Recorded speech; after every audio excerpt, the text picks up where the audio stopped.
दोस्तों आप सभी का स्वागत है ध्यान योग में। दोस्तों आज हम बात करेंगे ऐसी भविष्यवक्ता की जिसकी भविष्यवाणियाँ आप लोगों ने अभी तक सुनी नहीं होंगी। पर दोस्तों जब आप उन भविष्यवाणियों को सुनेंगे तो आपको ऐसा लगेगा कि उन भविष्यवाणियों में बहुत दम है। उसको सुनने के बाद मुझे लगता है आप बाबा वेंगा नास्त्रदेमस की भविष्यवाणियाँ भूल जाएंगे। तो दोस्तों आज बात करने जा रहा हूँ ऐसी एक पर्सन की जिनका नाम है फ्लोरेंस।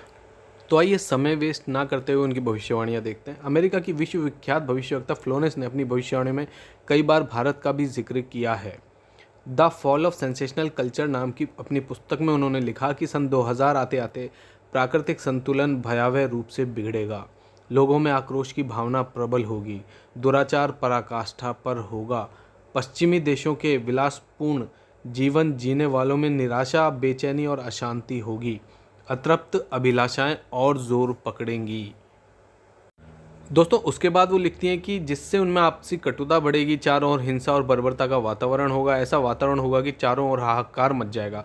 लेकिन भारत से उठने वाली, देखो इन्होंने भारत का जिक्र किया, यहाँ बोला है भारत से उठने वाली एक नई विचारधारा इस घातक वातावरण को समाप्त कर देगी। ये विचारधारा वैज्ञानिक दृष्टि से सामंजस्य और भाईचारे के महत्व को समझाएगी। वह यह भी समझाएगी कि धर्म और विज्ञान में आपस में विरोध नहीं है। आध्यात्म की उच्चता और भौतिकता का खोखलापन सबके सामने उजागर करेगी। मतलब ये बताएंगे कि भारत कितना आध्यात्मिक देश है। मध्यम वर्ग उस विचारधारा से बहुत अधिक प्रभावित होगा। यह वर्ग समाज के सभी वर्गों के अच्छे निर्माण के लिए उत्प्रेरित करेगा। यह विचारधारा पूरे विश्व में चमत्कारी परिवर्तन लाएगी। मुझे अपनी छठी अतीन्द्रियों शक्तियों से यह एहसास हो रहा है कि इस विचारधारा को जन्म देने वाला वह महान संत भारत में जन्म ले चुका है। उस संत के ओजस्वी व्यक्तित्व का प्रभाव सबको चमत्कृत करेगा। मतलब वो ये बता रही हैं कि ये जो कल की अवतार है, वो जो कल की पुरुष है, वो जन्म ले चुके हैं एक संत के रूप में। और वो उन्होंने स्थान भी बताया है नॉर्थ इंडिया के अंदर। और उन्होंने ये भी बोला है कि जब वो मेडिटेशन करती हैं तो उस संत के उन्हें दर्शन होते हैं। और उसके बताएं सफ़ेद बाल हैं और मुंह पे दाढ़ी मूछ नहीं है, लेकिन उनका ललाट इस तरीके का है कि किसी नक्षत्र की जैसे किरणें उनके ललाट पे पड़ती हैं और वो बहुत ही चमकता हुआ ललाट है। तो डेफिनेटली वो कल के अवतार के बारे में बात कर रही हैं और उसका जिक्र उन्होंने आगे भी किया है। आइए देखते हैं आगे की भविष्यवाणी क्या है। तो दोस्तों आगे वो लिखती हैं कि उसकी विचारधारा आध्यात्म के कम होते जा रहे प्रभाव को फिर से नई स्फूर्ति देगी। चारों ओर आध्यात्मिक वातावरण होगा। संत की विचारधारा से प्रभावित लोग विश्व के कल्याण के लिए पश्चिम की ओर चलेंगे। धीरे धीरे एशिया, यूरोप और अमेरिका पर पूरी तरह छा जाएंगे। उस संत की विचारधारा से पूरा विश्व प्रभावित होगा और उनके चरण चिन्हों पर चलेगा। पश्चिमी देश के लोग उन्हें ईसा मुस्लिम, उन्हें एक सच्चा रहनुमा और एशिया के लोग उन्हें भगवान का अवतार मानेंगे। उस महान संत की विचारधारा से बौद्धिक क्रांति होगी। बुद्धिजीवियों की मान्यताएं बदलेंगी। उनमें ईश्वर के प्रति श्रद्धा और विश्वास की कोपलें फूटेंगी। फ्लोरेंस के अनुसार वह संत भारत में जन्म ले चुके हैं। वह इस संत से काफ़ी प्रभावित थी। उन्होंने अपनी दूसरी पुस्तक golden light of new era में भी उसके बारे में उन्होंने लिखा है। तो दोस्तों इनकी जो भविष्यवाणियाँ हैं वो काफ़ी सटीक हैं। इनके बारे में भी मैं आपको बताऊंगा कि किस तरीके से इनकी भविष्यवाणियाँ सही होती थी। देखो जो पुरानी भविष्यवाणियाँ हैं नास्त्रदेमस की, बाबा वेंगा की, संत अच्युतानंद दास की, काफ़ी पुरानी भविष्यवाणियाँ, इनका सही प्रति मिल पाना बड़ा मुश्किल है। लेकिन इनकी खास बात यह है फ्लोरेंस की कि ये अभी जिस युग में थी वहाँ पे काफ़ी आधुनिक युग था। तो वहाँ पे उनकी बातें रिकॉर्ड की गई, उनकी बातें पब्लिश की गई, उन्होंने बुक लिखी। तो उसमें परिवर्तन होना ना के बराबर है। वो जो बातें हैं वो उनकी कही गई हैं, तो इसलिए इन पर भरोसा ज़्यादा किया जा सकता है। और आगे इनके बारे में बताऊँगा तो आप समझ जाएंगे कितनी बड़ी भविष्यवक्ता थी ये। तो दोस्तों आगे उन्होंने बताया, जब मैं ध्यान लगाती हूँ तो अक्सर एक संत को देखती हूँ। गौर वर्ण का है, सफ़ेद बाल हैं, उसके मुख पर ना दाढ़ी है ना मूछ है। उस संत के ललाट पर गजब का तेज होता है। उसके ललाट पर आकाश से एक नक्षत्र के प्रकाश की किरणें निरंतर बरसती रहती हैं। मैं देखती हूँ कि वह संत अपनी कल्याणकारी विचारधारा तथा अपने सच्चरित्र प्रबल अनुयायियों की शक्ति से संपूर्ण विश्व में नए ज्ञान का प्रकाश फैला रहे हैं। वह संत अपनी शक्ति निरंतर बढ़ा रहे हैं। उनमें इतनी शक्ति है कि वे प्राकृतिक परिवर्तन भी कर सकते हैं। जी हाँ, प्राकृतिक परिवर्तन मतलब कि बाढ़ आ रही है तो एक इशारा करेंगे तो बाढ़ खत्म हो जाएगी, भूकंप आना बंद हो जाएंगे, इस तरह की। और वे अपना कार्य वैज्ञानिक ढंग से भी करेंगे। उनकी कृपा और प्रयत्नों से मानवीय सभ्यता में नई जागृति आएगी। विश्व के समस्त जनसमूह में नई चेतना का संचार होगा। लोक शक्ति का एक नया रूप उभर कर सामने आएगा जो सत्ताधारियों की मनमानियों पर अंकुश लगा देगा। तो दोस्तों ये भविष्यवाणी थी। और देखते हैं दोस्तों, जो मनोचिकित्सक तथा सम्मोहन कला के विश्व प्रसिद्ध ज्ञाता थे डॉक्टर मोरे बर्स्टीन, उनकी फ्लोरेंस से अच्छी दोस्ती थी। एक बार फ्लोरेंस ने उनसे भी कहा था, डॉक्टर वह समय बड़ी तेज़ी से आ रहा है नज़दीक जब सत्ता लोलुप राजनेताओं की अपेक्षा आप जैसे समाज सेवकों की बातें समाज अधिक ध्यान से सुनेगा। 21वीं सदी के आते आते एक विचारधारा पूरे विश्व को प्रभावित करेगी। हर राष्ट्र में सचरित्र धार्मिक लोगों का संगठन लोगों के दिमाग में बैठी गलत मान्यताओं को बदल देगा। ये विचारधारा भारत से प्रफुल्लित होगी, वही पूरे विश्व में फैलेगी।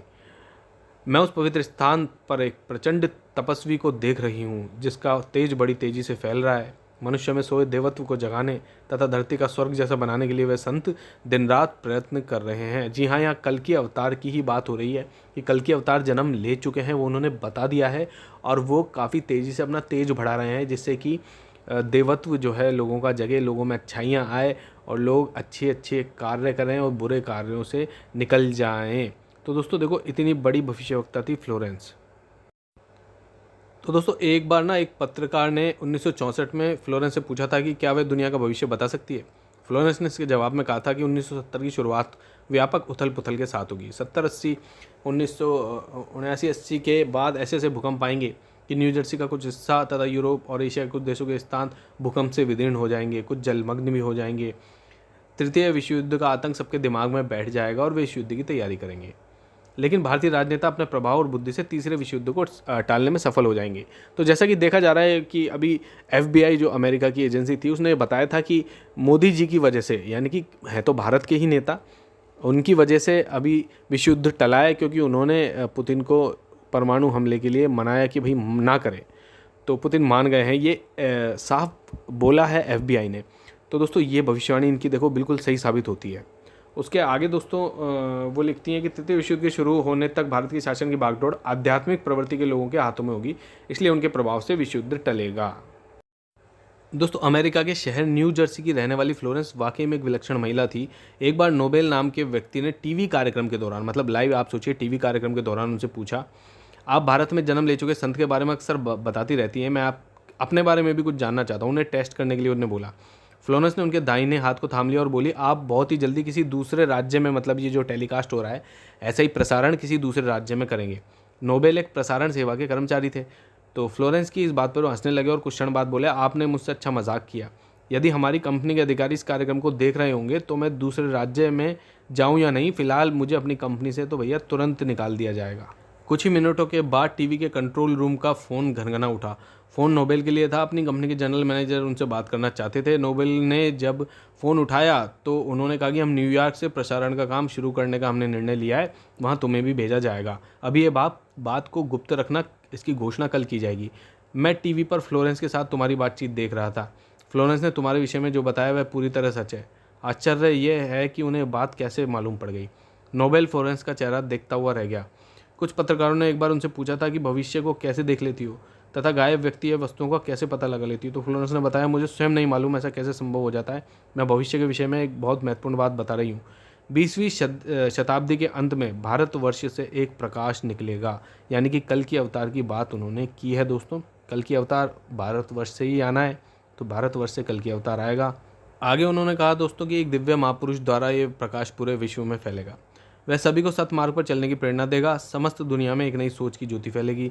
जब मैं ध्यान अवस्था में होती हूँ तो अक्सर ये दिव्य पुरुष मुझे दिखाई देते हैं। फ्लोरेंस ने बार बार इस संत या दिव्य पुरुष का जिक्र किया है। साथ ये भी बताया है कि उत्तरी भारतवर्ष के वह पवित्र स्थान पर वह मौजूद है, ये भी उन्होंने बताया। तो दोस्तों, इतनी बड़ी भविष्यवक्ता थी कि जिसने लोगों के बारे में भी उन्हें तुरंत बता दिया था कि आपके साथ क्या होने वाला है। गायब वस्तुएं, गायब चीज़ों का वो पता लगा लेती थी। तो आप सोच सकते हैं कि उनमें प्रतिभा तो थी, उन्हें भविष्य भी दिखाई देता था। तो दोस्तों, भारत के किसी संत के बारे में कोई विदेशी क्यों बात करेगा। उन्होंने भारत के संत के बारे में बोला, यानी कि कल की अवतार के बारे में ही वो बात कर रही हैं। तो दोस्तों, समवेयर अराउंड उनकी जो भविष्यवाणियाँ हैं, इसके ये समय उपयुक्त है परिवर्तन का, और मुझे लगता है कि इस समय से परिवर्तन स्टार्ट हो जाएगा।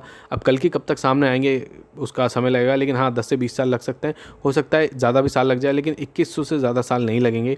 और उन्होंने दोस्तों देखो इस तरीके से बोला है कि सतयुग की ऐसी कोई बात नहीं की। उन्होंने बस ये बोला कि उस व्यक्ति की मतलब बातों से ही सतयुग एक तरीके से फैलेगा, कि वो सब में नई चेतना का संचार करेगा, सबको सच दिखाएगा कि भाई धर्म के नाम पे मत लड़ो, भगवान एक है, और सबको पता पड़ जाएगा कि ये सब जो चीज़ें हैं देवीय शक्ति क्या होती हैं। और उसके अलावा दोस्तों कि ये जो लालसा और जो मोहमाया में हम रहते हैं इनका कोई वजूद नहीं है, ठीक है, इतना नहीं पढ़ना चाहिए और लोगों में मानवता फिर से जागेगी। तो दोस्तों एक तरीके से सतयुग ही वो लेके आएगा, ये कह सकते हैं हम। और दुनिया पूरी तरीके से ख़त्म नहीं होगी, दुनिया ऑब्वियसली कम लोग बचेंगे लेकिन पूरी तरीके से ख़त्म नहीं होगी। और वो उन लोगों को जो बचेंगे जीने का रास्ता दिखाएगा। और जो लोग बहुत ज़्यादा पाप किए हैं दोस्तों, वो तो अब प्रकृति की भेंट ही चढ़ जाएंगे। आजकल इतने भूकंप आते हैं, ये सब आते हैं। तो आप हमारे चैनल से जुड़े रहिए, ऐसी और इंटरेस्टिंग वीडियो आप लोगों के सामने लेके आते रहेंगे।